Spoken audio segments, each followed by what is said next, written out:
Hello, it's 7 o'clock, and I will call this meeting to order. First item of, roll call, please. Thank you. Thank you, Mayor. Councilmember Diaz? Yes, here. Councilmember Tillman? Here. Councilmember Trupiano? I'm here. Vice Mayor Ania? Here. Mayor Juan? I am here. For the record, all is present, and we do have a quorum. Thank you. Now, if you would join me for the Pledge of Allegiance.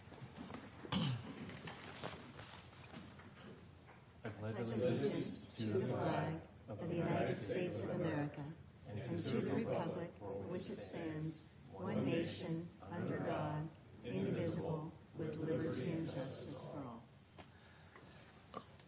Thank you. Next is item 3, public comment on non-agenda items. If anyone has any comment on non-agenda items, this is the time. Feel free to leave a speaker card. I do have one speaker card from Mr. Neal, if you would join us at the podium.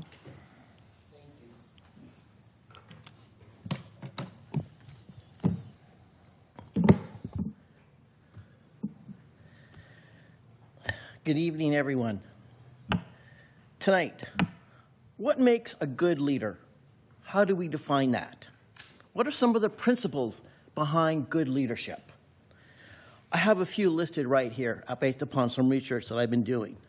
Self-awareness, respect, compassion, vision, communication, learning, agility. This one is important. Leading by example, collaboration, influence, integrity, courage, gratitude, resilience. Shouldn't the timer be going? Sorry, I just want to keep things fair here for everybody. Okay, now, based upon what I've seen recently, one member of the Unfab 4 group, our Vice Mayor, Richard Ania, thank you, if I don't get that right, yeah, has posted twice on Facebook under Mark Desaulniers. And I'm going to read it out loud here. Here's his one comment posted from Richard, our Vice Mayor, part of the Unfab 4 group. Always a photo op. Congress met for 89 days in all of 2025. Your salary is $174,000. I think it is time for a part-time Congress.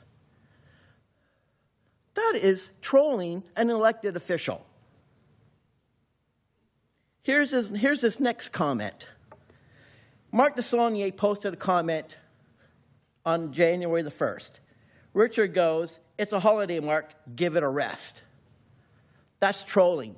That's unacceptable behavior. And when he was challenged on those statements, respectfully challenged, he became silent and quiet.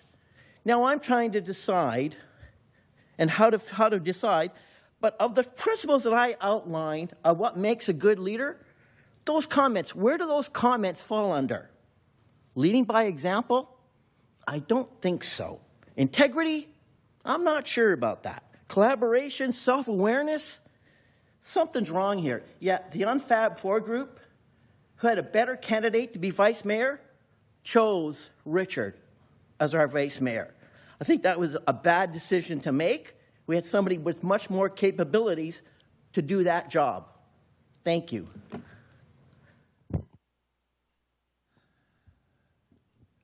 Was there anyone else that would like to make public comment on non-agenda items? Seeing none, I will close public comment, and I would say the quality is the Streisand effect. So if you want to look that one up, you can. All right, item number 4 is consent calendar. Mayor, would you mind moving consent calendar 4 and 5 to do the recognitions and introductions? That would be great. Let us move past item 4 temporarily and move to item number 5, recognitions and presentations. With that, I would turn it over to our city manager. Thank you, Mayor, members of council. Tonight we have 4 introductions for you of new staff that have joined us. 1 in the police department, 2 in our community services roles, and 1 of our maintenance workers. I'll turn it over to the chief for the first introduction.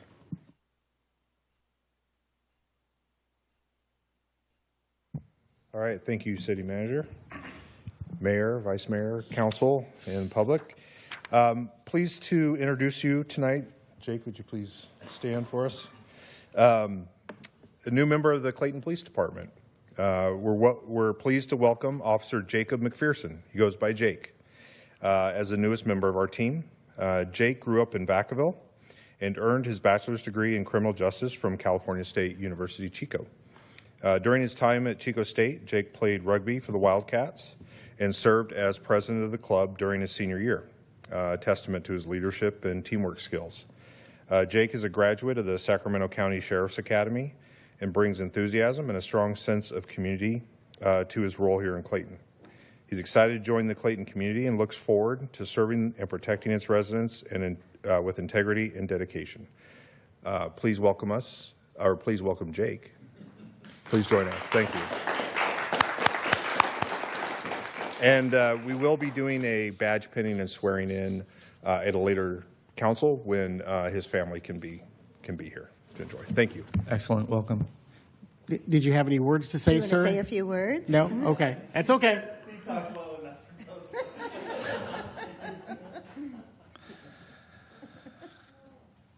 All right. Our next new staff member is Mr. Chris Carney, and he is filling the role of Community Services Coordinator. So a little bit about Chris.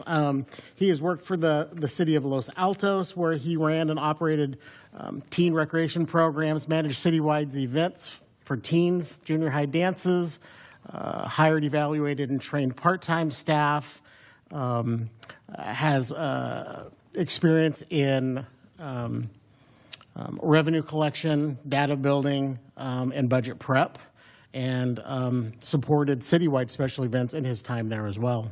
He also worked for the city of Fremont as a recreation coordinator, managing rentals and operations of a 15,000 square foot community center, managing marketing, outreach, promotions for classes, cultural programs, and signature events, including a summer concert series, trick or treat, and high school dances. Again, supported budgets and revenue tracking and community engagement initiatives in that role as well. One of the cool things he did was coordinating a citywide event, Kids and Kites Festival. His most recent position was with Kids Country, and he held a variety of different positions there, directed at program planning and executing seasonal camps and after-school enrichment for a number of different sites, and providing staff training for up to 220 employees. Managed logistics and special events and staff celebrations, and recruited, scheduled, and supervised contracts and instructors to make sure they had a diverse enrichment program. So with that, it is my pleasure to introduce Mr. Chris Carney and welcome him to Clayton. And if you would like to say a few words, it's open to you as well, sir. Excellent. Yes. Welcome. All right, and up next, I will turn it over to Mr. Bazanich. So staying on the theme of community services staff, with us today is Marlene. Marlene's new to us as well. Marlene graduated from Oakland Technical High School and is currently a student at Merritt Community College. She works part-time for us, and so her other job keeps her very busy. She works as a receptionist at a dental office nearby, and so she does that. But her real background and passion is in customer service, and she's worked at golf courses and other places to provide customer service. And she has demonstrated that aptly on the third floor, welcoming visitors and helping them find what they're looking for or find the right person, staff to help them. And she's done a great job. So we're happy to have Marlene with us as well. So you'll see her around a lot, especially during the summer events, helping out with that. So Thank you.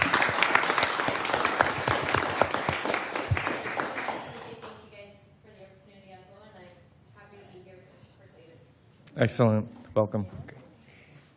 And one more exciting new addition to our staff, although not so new. Stephen Luna is with us today. Stephen, if you want to stand up. So Stephen has joined us.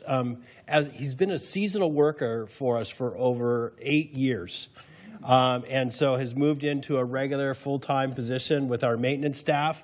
He's learning even more than he already knows. The great thing is he brings a great knowledge of the city already. He's worked for so long on our landscaping that he's really been a great talent, so he's jumped right in, and now he's just kind of getting trained on the more technical pieces about how to close a road safely and those kinds of things, so he's doing a great job. Prior to that, he worked for the city of Concord, I think it is. Yeah, Concord. That's the next one over, right? Yeah, just tell us. I'm just saying he's right there. You can ask him. So it's great to have Stephen join our staff, and I've always appreciated him when he was here in a part-time role and a seasonal role, and now to have him here full-time is super exciting. So, Stephen, thank you. Welcome.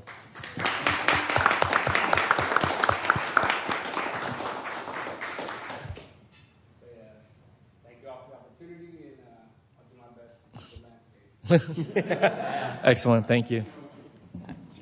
I got just a quick question.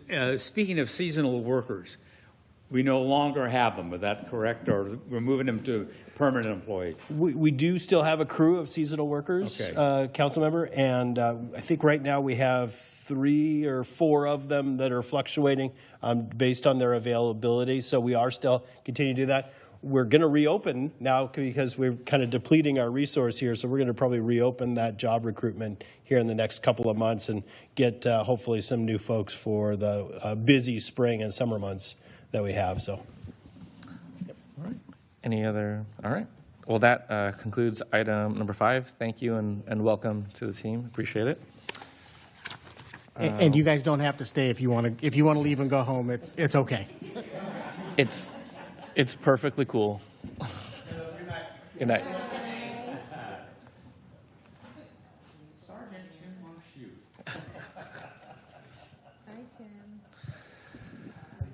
All right, with that, we will move back to item number 4, consent calendar. Does anyone have any items that they would like to pull from consent calendar? Yes, Mr. Mayor, I'd like to pull item 4B. Okay. Any others? All right. Questions on 4B 4B. or comments? Well, yeah, I have a few comments, some concerns, and it's really appropriate now that we have a community services coordinator. And what I see was presented tonight in the package. I'm having some questions about the cost related from the city sponsored events group and the specifically prime time entertainment. The city sponsored events, people that come under that entity or that approval process are exempt from liability insurance requirements. I'm not sure if that's true. Was that a question? So prime time requires them to have insurance, and that's paid through us. If we were to contract them directly, some bands do have their own liability, but they would be covered under the city's liability insurance to perform. Okay, and the reason why I bring it up is from last year's budget that they presented, they charged back to the city in excess of $4,000 for liability insurance. It's on their budget that they sent us. Okay. No, I believe you. So I'm wondering why, that they're doing that over and above their fee. Now, in the proposal to us tonight, we have a on-site fee of $600 per concert. I'd like a breakdown of that before I can support it. I would like to see, is there somehow insurance included in there? Because if there is, in the past, we have never been charged for liability insurance.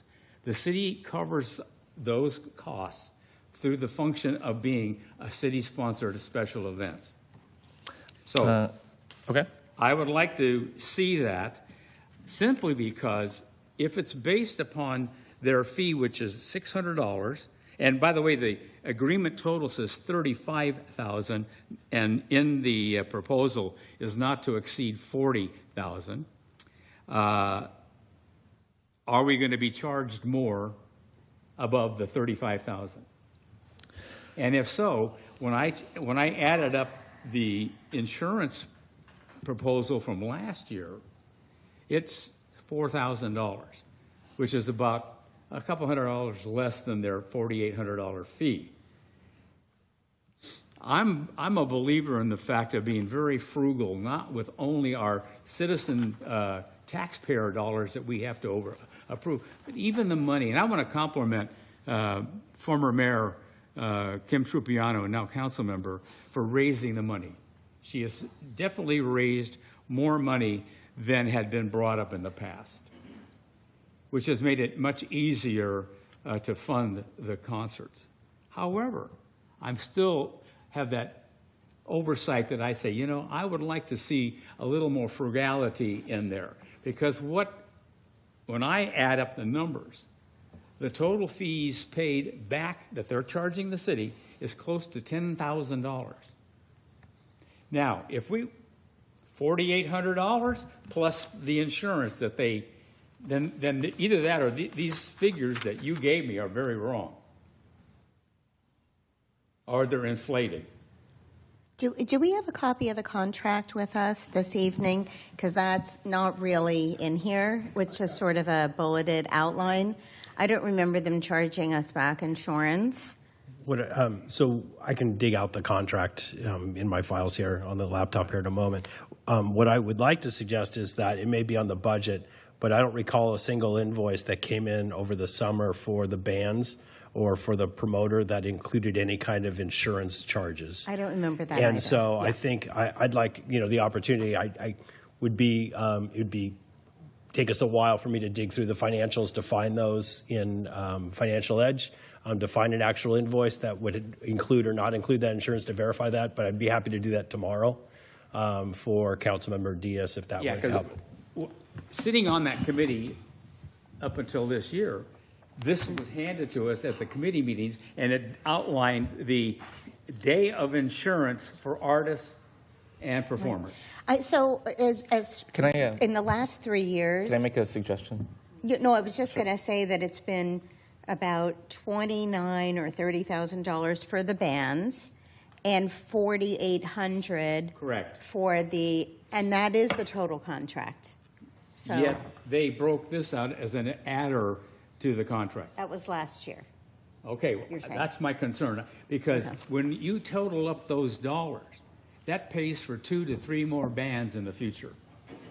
Anyway, so I would like a better accounting of this. Sure. So I think And then I'd make lastly- a suggestion, because I think you have, I've identified 3 areas of interest. Was there others? Yeah, I just want to say, now that we have a person that can actually do the work of a, quote, concert promoter, and complemented by our city manager who has that expertise, we can eliminate $10,000 or more in costs if the city does it by itself.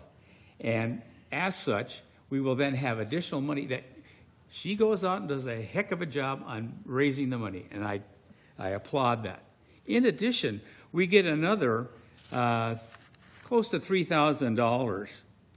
No, actually, we get somewhere in the neighborhood of $3,000 to $4,000 collected and shared with the students and family members from the elementary and second and intermediate schools.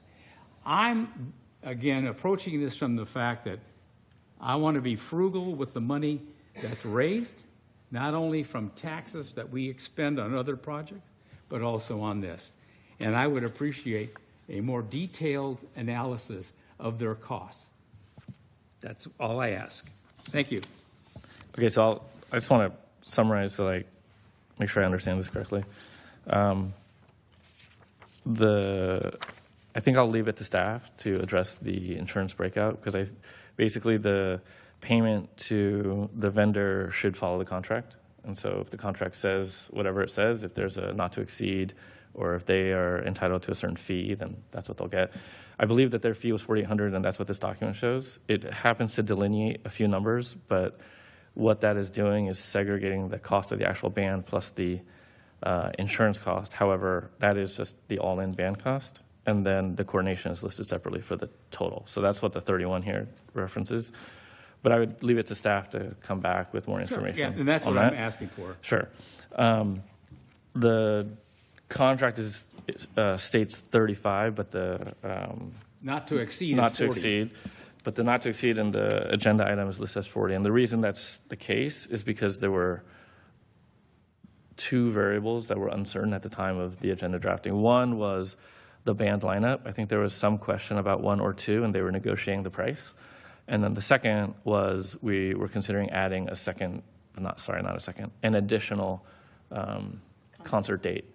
And so because of that, depending on the schedule and depending on whether or not bands were available, there's an estimate that's about what it would cost for one additional event. And so rather than bring it back to council and wait and kind of delay that process, we proposed to staff to have the agenda item read not to exceed 40 so we can discuss and they could execute if it were to be available. So that's why that's different. Okay, and that's what I want to be sure, because again, in the documents presented, $35,000 Yes. is a total. That's what the draft of the Right. So it was just sort of odd that the additional amount was very close to what we were charged by the promoter for assurance that really, in the history of the concerts, we never asked promoters or the bands to provide their own insurance. That was part of their fee. Yeah, so what I would say is the fee that we pay the promoter is essentially an all-in fee. They may break it out here, but according to the document that you passed, the fee is set, and the insurance items that are broken out are mostly informational. Just asking for clarification and further detail. And I think the last item was the $600, the on-site fee. That's essentially for a staff member of Primetime to be on site the day of and to essentially handle all the coordination effort for the event. So that's what that is. And now that we have two people in that related area on staff, I see us saving easily $10,000. What? Yeah, I think that the roles are not necessarily the same. The nature of the role of the on-site is to facilitate with the bands themselves and all the other logistical elements. The role of the staff is to coordinate that person with the representative from the city. So that's the liaison that the two would interact with. So they do have distinct roles. They're not overlapping.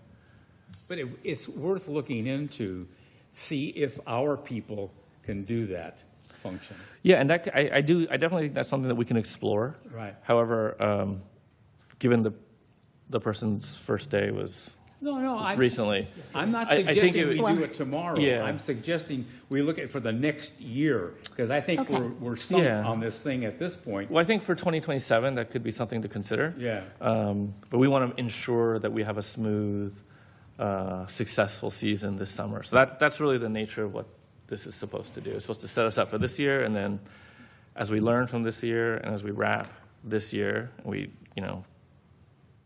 take whatever comes back from that. I think we'll use that to inform how we approach it on a go-forward basis. Mm-hmm. Well, So and you're gonna the other You're going to thing, have staff bring this back to us before we approve so it. we're not approving it this evening? No, that's not what I was suggesting. I think for 2026, this would be the recommendation of the committee. And then if at a later date we think staff can handle or there's other things that we need to do, that's likely going to be a 2027 item because we need to ensure that the 26 season is able to proceed without a lot of rigmarole. That's the idea. And I can't support it. I'll just give you Sure, I understand, but that's the intent. And I just wanted to add that the role of the representative from Primetime that person arrives at 3 in the afternoon. They make sure that the band is on time. They do a series of sound checks. This same person is also going to be an MC this year, so they're going to MC the event, which I'm not sure that somebody on our staff would be interested or willing to do. We can still make our local announcements if we see fit. We want to thank sponsors or introduce the PFC. But so it's a little bit more of an expanded role at the same cost that it's been over the last several years. I'm just being watchful of the monies Yep. that we expend. And hopefully I'll sell a lot more sponsorships and we'll be in good shape. I have a couple questions because he just threw a whole bunch of stuff out. So what is the promoter's role versus the on-site coordinator, since they can be one and the same, according to this agreement? The promoter provides a number of services. So one is finding the bands, contracting with the bands, signing them for the dates that we need them, negotiating pricing. The on-site is the person, also from Primetime Entertainment, who's there to make sure the bands arrive, do the sound check, make sure they have what they need. In this case, we're also adding MC services at no additional charge. So it's the same company, but a multitude of different services. And so it can be the same person, which this says in the Exhibit A, and the promoter. I guess it'd be helpful to see the breakdown. I don't think it's necessarily a per person charge. It's more like a service that we're engaging, and the services provided are as listed. So it's not like we're hiring distinct individuals. We're engaging with a vendor to provide all of the services. And then they're going to get an additional $600 for the on-site coordinator, who could be the promoter. That's where I'm stuck. So it could be the same person, but I don't think it's necessarily additional. It's just part of the contract itself as Well, we break it services. out separately. So the on-site services go under professional services, and the entertainment goes under entertainment. But it's the same company doing both, and this is the third year in a row we've been doing it exactly the same way. Exactly. So But I would professional like to service. point out. Hold on one second. Can I finish my questions really quick? Professional services then are $4,800 of it, and then the rest is for the bands Correct. out of the potential 40,000. Correct. Okay. Which will probably be like 35, but Okay. we didn't want to, Go ahead. But I would like to point out that up to that point, we didn't have to pay a promoter. It was all done on volunteer basis by a former mayor. I know. Yes. I'm just again looking at potentially saving somewhere in the neighborhood of $10,000 But a year. even at that time, the cost for the bands was still the same.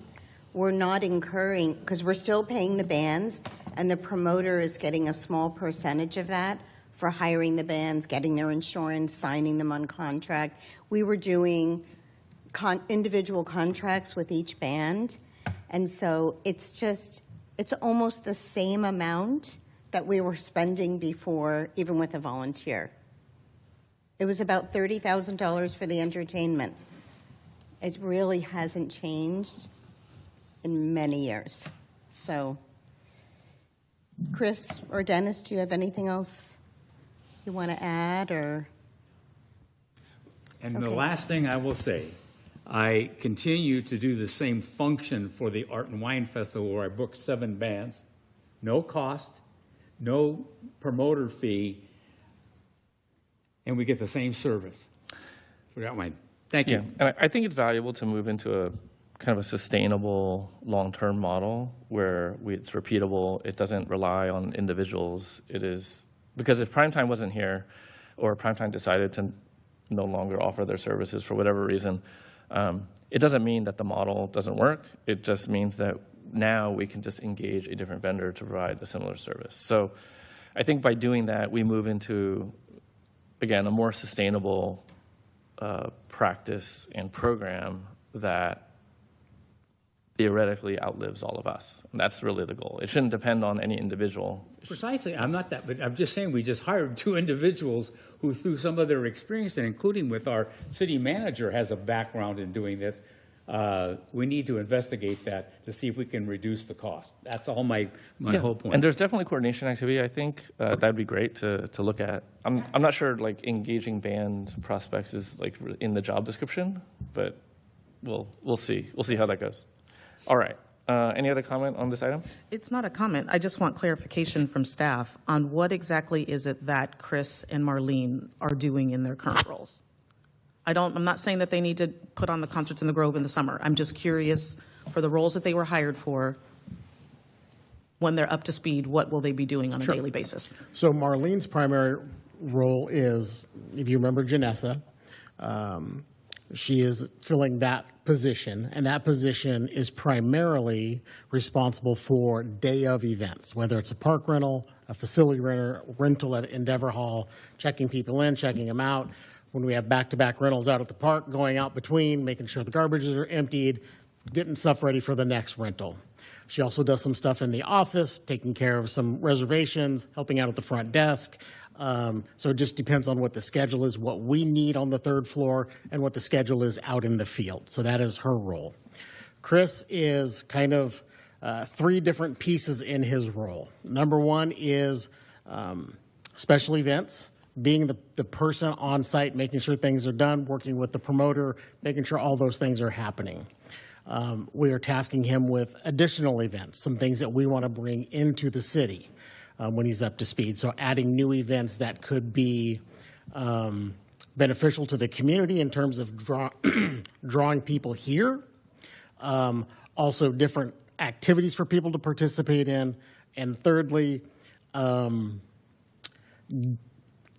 certain events, without being cost prohibitive, being a revenue source to support other activities. So looking at it as one bucket. So you could have, say, a criterion race for bikes. It does well. It makes revenue. It goes to support additional concerts. So some of those things, and that's kind of phase 1. Phase 2 is being in charge of the actual rentals, taking care of all of the paperwork, including the insurance documents, the application, getting everything we need on that side, and then assigning Marlene to those locations for whatever the rentals are going to be. Working between the 3rd floor and our maintenance staff, so when things need to be addressed, if Endeavor Hall's dirty, if it needs some repairs, notices something's not happening, getting either our maintenance department involved in taking care of those issues or contracting somebody who needs to come and take care of issues so that our rentals are happy and we're not refunding money because things are problematic. And then the third piece of this is the outside community-based organizations. So you've got CBCA, you've got some other folks that come in and are renting space, utilizing city resources. So obviously there are contracts, insurance requirements, all of those things, and then being that conduit between those groups to make sure they have a smooth event. And our staff knows ahead of time, whether it's our police department or our maintenance staff, there's no last minute, oh my God, can you come out Friday and it's Thursday afternoon? We want to avoid that. So that's going to be his role too, is making sure that all of our other departments are in the know of what's coming so there are no surprises. So yeah, it's kind of a multifaceted, various irons in the fire kind of job. Been there, done that. That's where I cut my teeth. So it's absolutely doable. And he's got experience and has done it before. So we have high hopes for him. And there's always that last line in the job description that everybody loves, other duties as assigned. So there probably will be more. Yes. Other questions or comments? All right, public comment on consent calendar.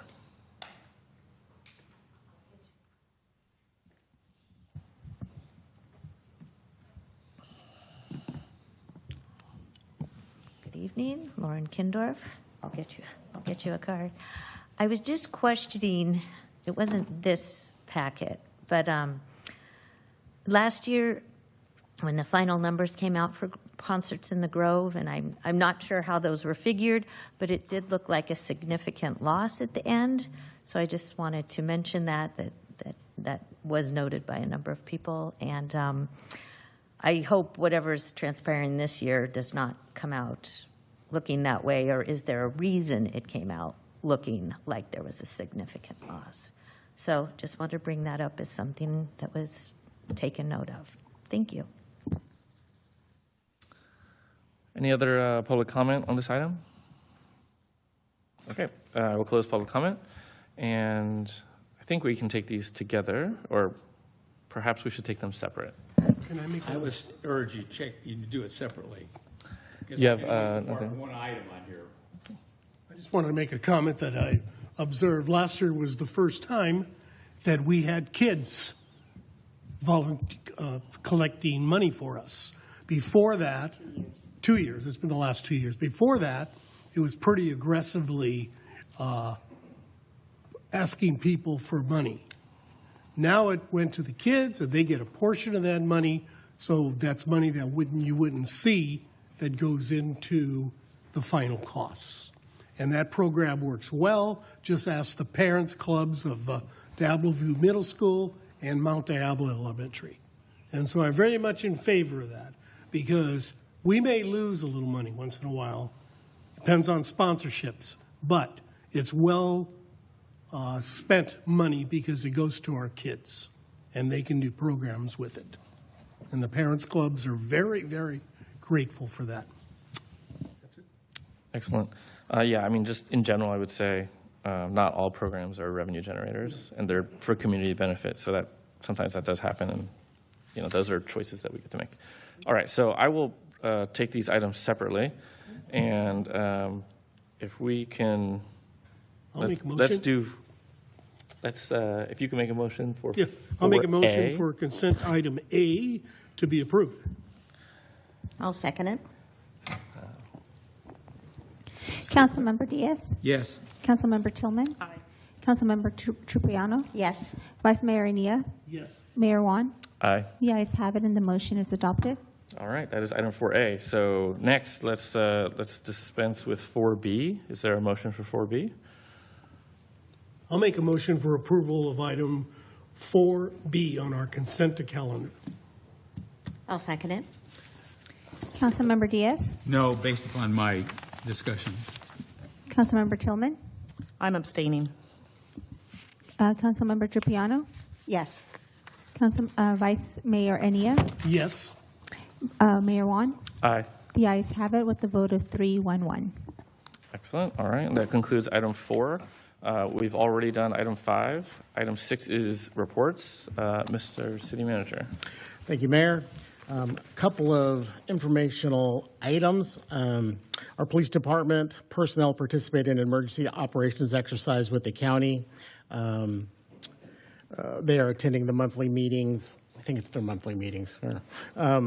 And going through those preparedness plans through emergency services through the county and coordinating that with the other cities as well. With that, we're in the process of exploring a pathway to update our city's emergency operations plan, which is severely deficient and outdated.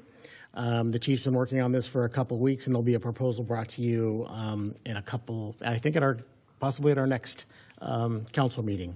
So more to come on that. It's rebuilding that plan, getting staff trained. There's a lot of FEMA training that our staff, most of which are new, need to participate in and understand their role in a time of an emergency. So, but more to come on that.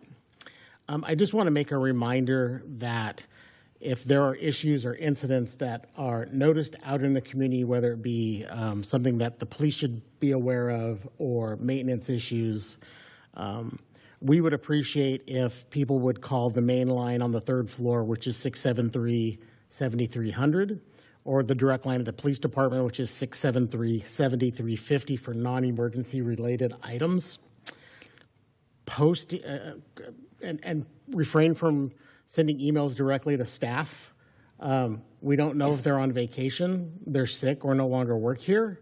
And we'll do our best to update the websites to keep those emails from the public domain of people who no longer are working here. And as a reminder, we don't monitor social media. So if you're making a police report on Nextdoor, you're not going to get any support. Call the police if you need the police. Let us know about maintenance issues, and we will dispatch folks to get out there and address those as quickly as we possibly can. But posting on Nextdoor or X or Facebook, we're not monitoring. You're not going to get any help or response from those areas. So please, just give us a call and let us know. And lastly, I met with PG&E today. They are about to start a very large project bordering our end of town towards Marsh Creek. They are going from Marsh Creek and several miles out to harden the power lines. What that means is putting in new power poles to raise them up to create greater tension on the power lines, replacing those lines with an insulated line so that it removes the swing and it removes the chance of sparks. They're not undergrounding. I want to make that very clear. It's hardening the above ground lines. As they get out into the county towards Morgan territory, there will be a small section that does go underground. They are putting together some notifications. They will be doing their blast from their site directly to customers. They will be sending us that information too so that we can share it with not only the council but the community through our website and through our social media platforms to make people aware of what's going on. There will be traffic delays out in Marsh Creek as they do this work because they're going to have traffic control and go down to single lanes. And so we want people to be aware of that, especially those who are commuting, may need to take some alternative routes on occasion. But as we get information, we will share that with everybody. And that concludes the report. Excellent, thank you. That is 6A. 6B are council reports, which are in the agenda packet. Item 7, there are no public hearings. Item 8 is action items. We have one. This is discussion of a proposed timeline for sales and use tax measure and the extension of the LMD for consideration. Who is leading the discussion? I will. And wait for it to pop up on the screen there, and there we are. That is bright. Sorry. So, why is it red? It's really red there. it does, right? So I suggest white. That's no fun. It's a default color. It's supposed to be orange. I don't know. Anyways, yeah. So this item this evening is the planning calendar for the sales and use tax and also the landscape maintenance district renewal for the timelines that we are recommending. And we'll get to some items where some feedback would be much appreciated. March, our plan is to create a webpage with educational information and create a frequently asked questions specifically regarding both the LMD and the sales and use tax. One of the first things we're going to start with is changing how you find information on the LMD. Right now it's listed under the prior measure number or letter that was voted on versus the landscape maintenance district, which most people would be looking for. So we're going to add some information in there and update the way everything looks and make it easy for people to find so that we can provide the education material in a simple manner. We're doing that for both of those items. We will also be holding a TLC meeting in March to discuss the LMD and what the renewal looks like. Excuse me. In April, from my office, developing and distribute a city update newsletter with educational information, what it is, what's coming, why, those kinds of things about both the tax measure and the LMD, just letting people know the importance of them and, some of that is the history of the LMD and the renewal and what's all involved with those. I'm guessing there's a fair number of people who know the LMD, but they don't know exactly what it is or what it does. So we'd like to share that information with folks. We're recommending also in April doing an ordinance workshop and develop ballot language. Currently, Mr. Bazanich and I have collected a number of them from other cities who have had successful tax measures. And so looking at those, bringing those to a workshop is what we're recommending. and then also discussing the ordinance language for both the sales tax and the LMD. At that time, we can discuss any updates or changes that need to be made with the current LMD that we want to propose, or you would like to propose, and the sales and use tax ordinance is pretty boilerplate. There are a couple of options that could be put in there, depending on your desire. Moving into June, we'll be preparing to bring the item officially before the council in July. So this is our public noticing that we are required to do. So in June, we will do that. And that is staff-driven, no council action needed in that, other than having the ballot language in the ordinances so that we're prepared for the July 3rd city council meeting, which would be asking for approval to place the 1% sales and use tax on the ballot for November 3rd. Also, the LMD district renewal for the ballot on November 3rd. That is where we need the language and the accompanying ordinances to put that together so you have it all in one package that evening.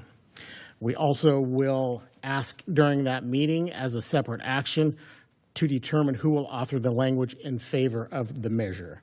It can be committee members, it could be a council ad hoc, you can ask staff to prepare it. It's something that we will discuss at that time of how we want to do that, because there is opportunity for the letter of in favor, and then there is opposing, that they can have that opportunity, and then there's a rebuttal window for both of those as well, and those are stipulated through the county registrar's office and those dates. So this keeps us in compliance with those dates and gives us ample time to get that information back to the county. August, we're recommending a town hall to educate the community on the sales and use tax measure, and also the landscape maintenance district renewal. Also in August, this is when what I just mentioned, these are the timelines to submit the argument in favor. Those who want to do an opposition, that is also the window, and then the rebuttal window. We have to have the information back to the county by, I believe it's August 24th, if memory serves correctly. So that gives us 3 days to take that and get that turned over. Originally, I had put this October town hall in there. I am rescinding that recommendation after a conference with our legal person here. This may be too late because the voter information will be coming out and mail-in ballots will be coming out, so it's kind of a bad timing issue. One of the things I would like to walk away with tonight is how many town halls you would like to do, 1 or 2, and combining the LMD with sales and user tax, or having separate informational, educational sessions. So that's the question. November election day this year is Tuesday, November 3rd. And then other dates to keep in mind. With the sales and use tax, April 1st is the first day the 1% goes into effect. We will receive an advance of estimated payments from the county for June and July. August will be the true up for the quarter that we will see, where they'll make up the difference in June and July, and then the full accurate August payment. We'll see that in September, but it'll be the true up payment. So that'll let us know what we should be expecting on a quarterly basis. And then landscape maintenance payments will be collected by the city as they historically have. If it's successful in November, we just won't, there's no gap in service or payments. It'll just continue on. And that is my last slide. So back to the question I posed is, and turning it over to you with the town hall question, 1, 2, is that sufficient? And do we want to do them separately or keep them together, taking one item for half the meeting and the other half, the other item for the other half? So. I'd like to go. I would prefer to have 2 and have them separate. That way, there's enough, we don't have to rush through. and you're not cramming a lot of information into one meeting. And I think that they both carry enough weight that we haven't done one in a while that I think that they need their separate meetings. Timing-wise, I will leave that up to you guys. I'm assuming it has to be before all the ballot stuff is sent out. So maybe 2 in August? For clarity, when you say 2 and separate, does that mean 4 total or 2 total? 2 total. So 1 each? Yeah, one Okay, each. just wanted Yeah, to make sure. yeah, sorry. All right, sure. I agree with Councilman Tillman to separate it. And I also think that we need to do that probably in the last 2 weeks of September. School's back by then, because people here, a majority of the community votes by absentee, and as soon as those come out, they usually vote. So October would be too late. It needs to be done before that, but not too early because people are on vacation. So I'm thinking the last couple weeks of September is probably the ideal date to do that. That's just my opinion. Are you saying August? No, Instead September. of August? No. Do September? Don't do August at all? Well, I thought the town hall was going to be in September. No. There's one in August, and There's nothing class, for September. and school starts early August, so they're Oh, back. you're right. First Yeah. week of August. I wouldn't do end of September, maybe early or September after Labor Day, Right, okay. but not That's what- end. End of Yeah. August, beginning of September, Yes. something like that. Yeah. Okay. Before those ballots come out. Yep. Thanks. Okay, one question that I did have, and this is for you, Mala. Councilmember Tillman asked this a couple of meetings ago about our role as council people. When we're going out talking about these to the community, are we doing that as resident or as council member, mayor, vice mayor? You can do so as council member, vice mayor, or mayor, and you can, to answer Councilmember Tillman's question at the last meeting, she had asked about social media, and you could post on your social media as council member, mayor, vice mayor. The key part is not, again, using city resources when you're doing that, but your own personal time, your own personal social media accounts, if you end up doing printing of support of this measure, paying for that yourself. Those are the type of things you can do, but you can use your title. I may suggest you may want to put a little disclaimer. Oftentimes you see that it's you're not speaking on behalf of the city or the city council, but you can still use your title. Okay. And I think I'm a little bit worried about waiting until the middle of September to have a town hall when we're going to have the language kind of nailed down. I'm a little bit more leaning towards August, and then maybe having a second round in September if there's still, I just don't know how much interest there is going to be here. I'm okay with doing them separately. I was thinking together, but if we want to do them separately, that's fine. And the other question I had was,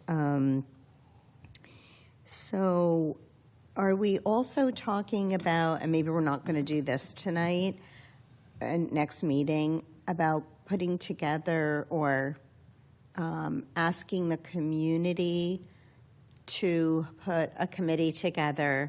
Not. So that would be, if I might jump in, that would be an example of using city resources to Got it. create a committee that would be not impartial. That's exactly what we are not allowed to do with city Okay. resources. So if there are residents who want to create a committee and support a potential measure, they would need to do that outside of a city council would do meeting. that on their outside of- own. On their own, Okay, exactly. completely on their And own. just to piggyback, and correct me if I'm wrong, one of you could start that committee and be a part of that committee, but not use city resources. So you couldn't meet at City Hall. You couldn't use this area. You'd have to do it completely 100% on your own. But you can participate, but you also have to be very aware that if 3 of you tried to participate, now we have a Brown Act violation. Got it. So somebody from here, if Councilmember Ania said, I'm going to start this, I'm going to be in charge of it, and I'm going to rally the community, he could do that on his own without support from any of us. Okay. Okay, and then the other thing we talked about earlier today was about meeting with businesses, because I imagine businesses might have questions, right? Because it's a sales tax measure in this case. Can we just do that on our own? Yes, again, any Okay. individual council member can use their own time and resources to meet with members of the public, residents, and businesses.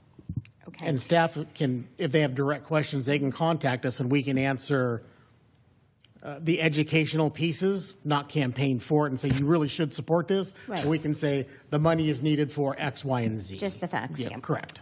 And then last question, so we're going to talk at a future meeting about who's going to write the measures and who writes the opposition. If there's none, then there's no one writing it. So it's not a requirement of the ballot to have a opposition piece. Okay. Just that we provide the opportunity.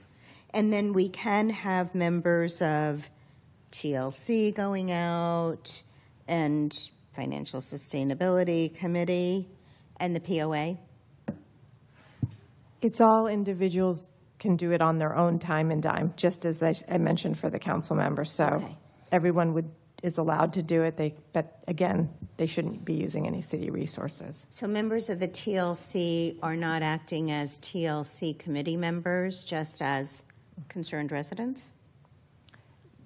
They couldn't do it in a group because we have Brown Act issues, just like three of you Okay. could not go out together in a Okay. group. But, individually, they can all individually go out in the community and try to support Okay. this measure. And you'll with- talk, okay. With the POA, they can go out, they can work together, they can canvass, they can do a lot of things. They cannot be in uniform. They cannot drive a patrol vehicle. Okay. They cannot be on the clock. Now, could they have matching POA shirts on and from their organization and go out and so people recognize them? Absolutely. Okay. And then But when you private shirts, privately funded, all of this Privately is funded shirts, privately right. funded. And then when you have that TLC meeting in March, you'll explain this to the committee. Okay. All right, I think that's it. Go ahead, Councilmember. Regis. I was going to take public comment. So if you'd like to ask questions. First of all, I want clarification. I'm supporting two separate meetings, right? That's what I'm going to do. One for the percent increase in the sales tax and one for the LMD. Now, at the town halls, who can be present? In my experience in the past, staff is the people who are leading the conversation, providing the education. I'm talking about finances, why the need for this, what's happening. Staff, Correct. not us. Correct. Can we at least attend, or Two of you. suggested not to attend? Two of you. Two of us. That's what I thought. That's what I want. That wasn't clear to me, but now, You're going to have to straws. Rochambeau for it. yeah. Draw straws. Will it be on Zoom? So I can watch it at home. Please do, so that we're at least aware of what you shared and we can help with, yeah. Yeah, and the great part about that too is once we have that and it's recorded, it's on the website, you have questions, you can point people to view that, so it's there. Okay, public comment on this item.